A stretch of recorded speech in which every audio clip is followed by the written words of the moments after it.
Para nosotros es un aliciente muy importante, vinimos a jugarle de igual a igual, en parte del partido Guaraní nos metió atrás como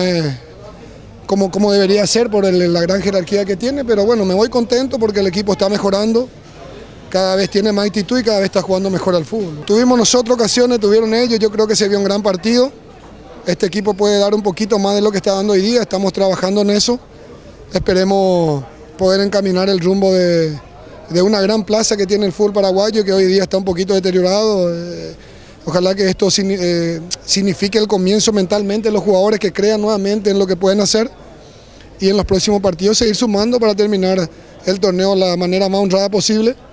y poder armar un gran equipo para el otro torneo. Pero yo creo que el empate fue justo, humildemente lo digo, respetando a Guaraní. Creo que Guaraní tiene más equipo que nosotros, mucha más jerarquía, pero hoy se hizo un buen partido, nosotros también tuvimos nuestras ocasiones y hay que felicitar a los dos equipos. Yo creo que hoy, por más que Guaraní esté un poco triste por no conseguir el triunfo, tiene que estar también satisfecho por el gran partido que se dio.